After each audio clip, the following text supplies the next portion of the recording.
मुरादाबाद के तीर्थकर महावीर यूनिवर्सिटी में भारतीय जनता युवा मोर्चा ने युवा संवाद युवा उत्थान कार्यक्रम का आयोजन किया, जिसमें भारतीय क्रिकेट टीम के पूर्व सलामी बल्लेबाज व पूर्वी दिल्ली से बीजेपी सांसद गौतम गंभीर बतौर मुख्य अतिथि और नोएडा से बीजेपी विधायक बतौर विशिष्ट अतिथि शामिल हुए।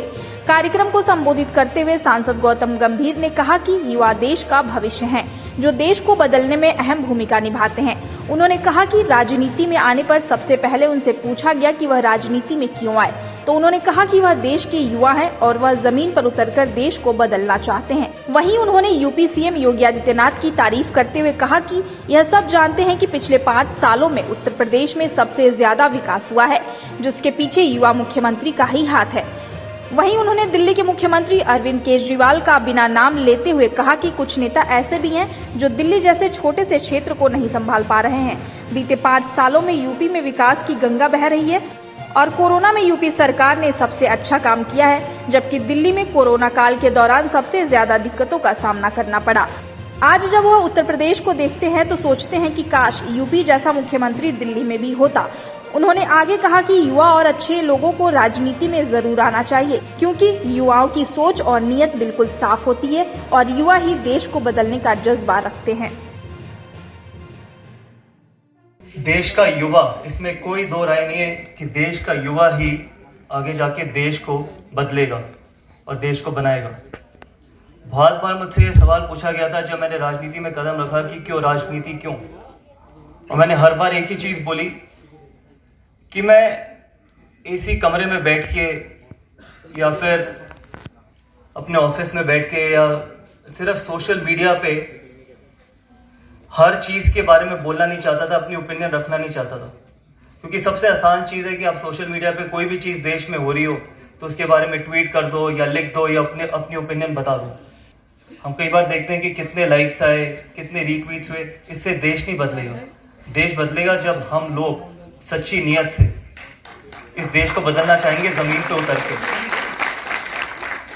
तो ये कारण था कि मैंने राजनीति में कदम रखा। और बहुत लोग ये कहते हैं कि युवा देश का भविष्य है। मेरा मानना है युवा देश का वर्तमान है, क्योंकि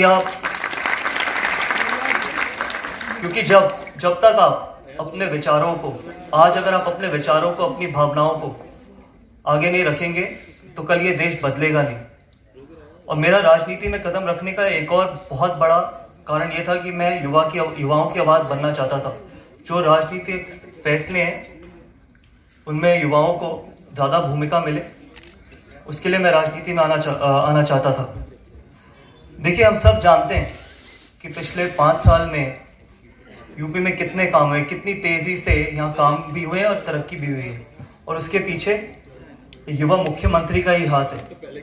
योगी जी ने जिस तरीके से पिछले 5 साल में यहाँ पर तरक्की करी है, जिस तरीके से चीज़ें बदली हैं, करोड़ों लोगों की ज़िंदगी बेहतर हुई है।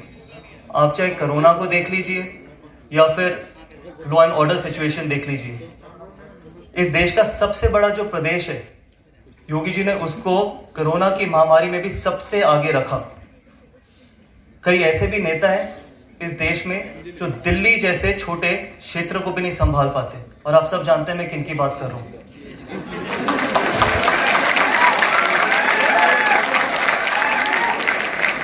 अगर हम पिछले 5 साल की बात करें तो चाहे आप जेवर एयरपोर्ट देख लीजिए, चाहे आप 17 करोड़ वैक्सीनेशन देख लीजिए, चाहे आप मॉडर्न रेल जो अब यूपी में, मेट्रो रेल जो यूपी में शुरू होने जा रही है, 30 मेडिकल कॉलेज, अगर आप इसको एक छोटे से दिल्ली से कंपेयर करेंगे तो पिछले 6 साल में दिल्ली में ना एक हॉस्पिटल, ना एक कॉलेज, ना एक यूनिवर्सिटी, ना एक जन रसोई, और वैक्सीनेशन पे राजनीति। तो आप सोच सकते हैं कि उत्तर प्रदेश ने कितनी प्रगति करी है और दिल्ली कहाँ रह गई है। और मेरा तो उत्तर प्रदेश से वैसे भी बहुत करीबी नाता है, क्योंकि जो मेरी कॉन्स्टिट्यूएंसी जहाँ खत्म होती है वहीं से नोएडा शुरू होता है, एक तरफ से गाजियाबाद शुरू होता है। तो जब हम यूपी को देखते हैं तो कई बार हमारे को ऐसे ही लगता है कि काश ऐसे मुख्यमंत्री दिल्ली में भी होते, तो शायद आज बच्चों को घर पे बैठ के, कि आज 2 साल से बच्चे मेरे 7 साल की बेटी है, 4 साल की बेटी है, वो 2 साल से घर पे ऑनलाइन क्लासेस पढ़ रहे हैं। और जब स्कूल खुले कब 1 हफ्ता और छुट्टी हो गई, क्योंकि दिल्ली की जो पोल्यूशन की हालत है उसकी वजह से। तो आप सोच सकते हैं कि दिल्ली में किस तरीके से बच्चे सफ़र कर रहे हैं, बड़े सफ़र कर रहे हैं, ना साफ़ पानी है ना साफ़ हवा है। लेकिन उसके अलावा अगर आप यूपी में देखें तो किस तरीके की प्रगति हुई है। सबसे ज़्यादा इंपॉर्टेंट, जैसे अरुण जी ने बोला, लॉ एंड ऑर्डर सिचुएशन, और पंकज जी ने भी आपसे ये बात करी थी, वो बहुत इंपॉर्टेंट बात है कि ये भी सवाल पूछा जाता है कि क्या अच्छे लोगों को राजनीति में आना चाहिए। जी हाँ, बिल्कुल आना चाहिए। कि क्या राजनीति अच्छे लोगों के लिए है? हाँ, बिल्कुल है। और तब तक है जब तक आपकी नीयत साफ है, आपकी सोच साफ है, आप देश को अपने से आगे रखेंगे तो। और जब तक अच्छे लोग राजनीति में नहीं आएंगे तो ये देश कभी नहीं बदलेगा, कभी भी नहीं। क्योंकि हम बहुत आसानी से बात कह सकते हैं कि ये सरकार आई, वो सरकार आई, ये सरकार कुछ नहीं करती, वो सरकार कुछ नहीं करती। आप आइए ना, ये देश सबका है, आपका भी है, हमारा भी है, सबका है। तो ये आपकी जिम्मेदारी बनती है कि देश को आगे बढ़ाइए।